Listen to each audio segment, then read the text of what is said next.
Presencia Universitaria, la entrevista. Un punto de encuentro para el análisis y la reflexión. 8 de la mañana ya con 35 minutos. Muchas gracias por quedarse con nosotros. Vamos a conversar en unos instantes más con nuestra invitada. Ella es la doctora Graciela Vinimelis, espero haberlo pronunciado bien, de Raga. Ella es doctora en Ciencias Atmosféricas del Instituto de Ciencias de la Atmósfera y Cambio Climático, a quien le agradecemos su tiempo, su apertura para con la audiencia de Presencia Universitaria. Doctora, muy buenos días y gracias por esta oportunidad de conversar con usted. Sí, buenos días por la invitación, gracias. Bueno, fechas recientes, quienes habitamos aquí en nuestro país hemos experimentado, hemos percibido los extremos de la temperatura que ha ido en aumento en nuestro país, las olas de calor y bueno, la relación que tienen esto con la sequía. La pregunta con la que podríamos arrancar la conversación, doctora, es: ¿hay impactos de este fenómeno en la salud humana? Claro, sí, por supuesto. Una ola de calor corresponde a varios días seguidos en los cuales la temperatura máxima tiene un valor extremo, pero muchas veces también la temperatura mínima tiene un valor bastante más alto que lo normal. De tal manera que las noches no refrescan y es muy difícil para mucha gente poder descansar de forma adecuada. Eso lleva a trastornos. Obviamente yo no soy médico y no sé bien todos los detalles que pasan en el cuerpo, pero ese es uno de los aspectos y por supuesto los aspectos relacionados durante el día a la exposición a los rayos solares, a no hidratarse adecuadamente. Todo eso lleva a un problema que puede ser mortal, como hemos visto en muchos estados del país. Ahora, doctora, que nos diga a qué se debe todo este cambio de las temperaturas. Hay algunos que todavía ponen en duda el tema del cambio climático. ¿Qué explicación se puede dar a todo lo que está sucediendo? Claro, eso es un problema que encontramos, que hay gente que no cree. Esto es ciencia, no es una religión. Entonces, lo que podemos decir es que las olas de calor en el mundo han ido aumentando. Y eso en los modelos climáticos globales que se utilizan para las proyecciones del clima futuro es uno de los efectos que se ve que aumentan en frecuencia con un clima más cálido. Entonces realmente lo que es importante que se entienda es que, por ejemplo, las olas de calor han ocurrido en el pasado, ¿no? Entonces sabemos que hay olas de calor y que tienen una cierta duración. Eso se estudia desde el punto de vista climatológico. Analizamos 30 años y entonces vemos que más frecuentemente son en abril y mayo. En junio, como la que tuvimos recientemente, son muy poco frecuentes. Sin embargo, lo que significa que el clima cambia es que cambian las frecuencias de ciertos fenómenos. Por ejemplo, olas de calor pueden que sean más frecuentes ahora en junio y en julio, que no son frecuentes, que no eran frecuentes en el clima anterior en México. Entonces, ese es el concepto, ¿no? de que el clima cambia. Otro aspecto es que aunque no cambie tanto la precipitación total que cae, puede cambiar, y ya estamos viendo que ha cambiado, en cómo se observa la precipitación. En lugar de observar precipitación varios días seguidos con un cierto valor, ahora tenemos más días en los cuales no llueve y después llueve mucho más en un solo día, como si hubiera llovido en todos los días, ¿no? La misma cantidad de lluvia. Entonces ese es el cambio en el clima. Y entonces Esos son los detalles que son muy importantes, porque si tenemos, en lugar de lluvias todas las tardes, tenemos días de sol todas las tardes y después un solo día de lluvia una vez por semana, el suelo, la humedad del suelo va a ser muy distinta, se va a secar durante esos 6 días sin lluvia y afecta, por supuesto, a la agricultura, ¿no? De temporal, principalmente. Doctora, la forma en la que estamos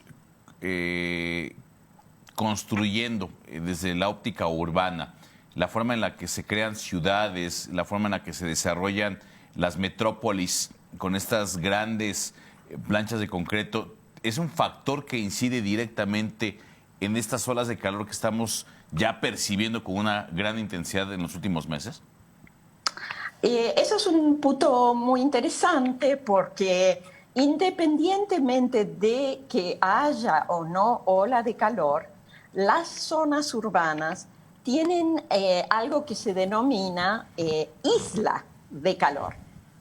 Y eso quiere decir que la zona urbana es mucho más caliente que la zona rural que la rodea.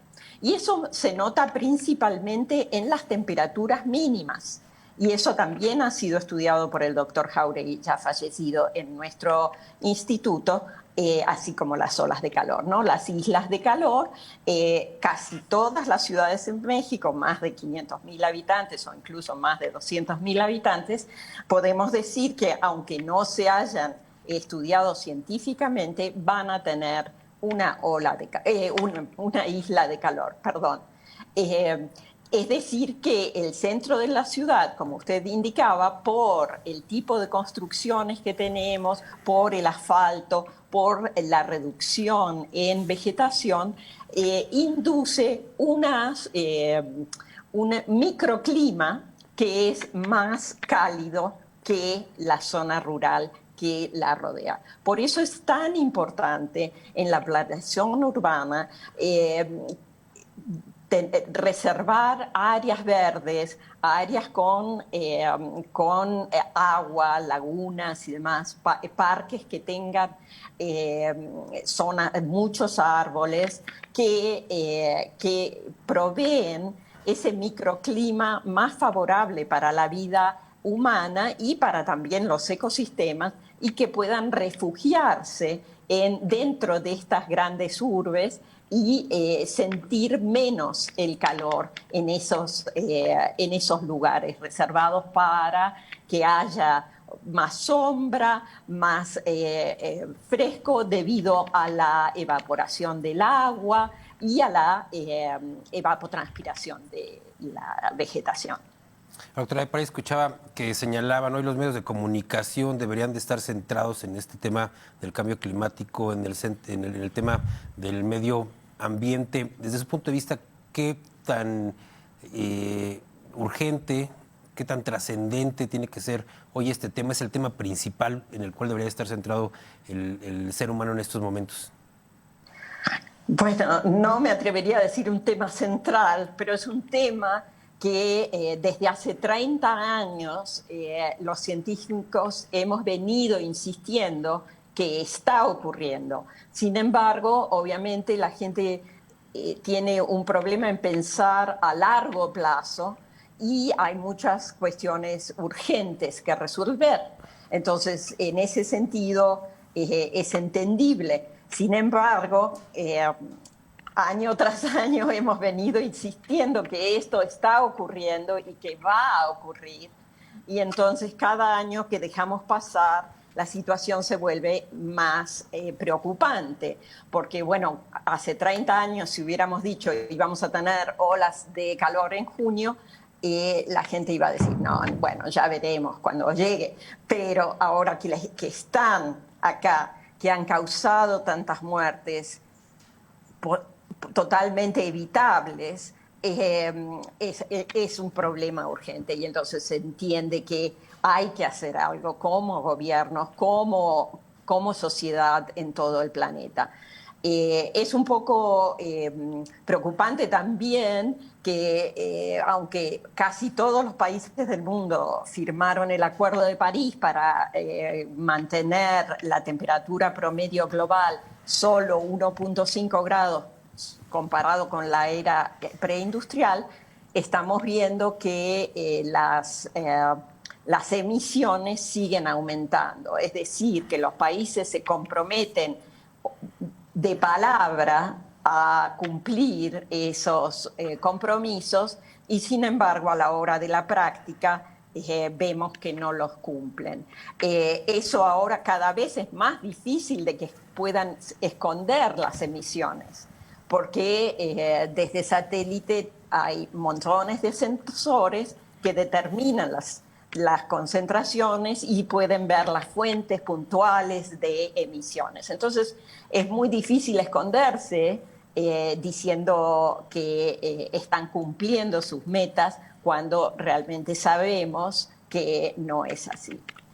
Doctora, lamentablemente el tiempo está por concluir para esta charla tan interesante, pero quisiera alguna consideración final de su parte y poder insertar, hablando justamente del deber ser, ¿qué podemos hacer nosotros en lo inmediato justamente para contribuir a la reducción de las intensidades en estas olas de calor, doctora? Bueno, es muy complicado manipular el clima, como si usted se imagina.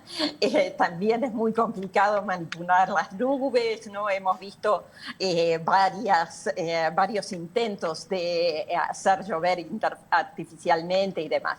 Entonces, realmente lo más importante es insistir para que los gobiernos se comprometan seriamente y que para el 2050 haya emisiones netas cero.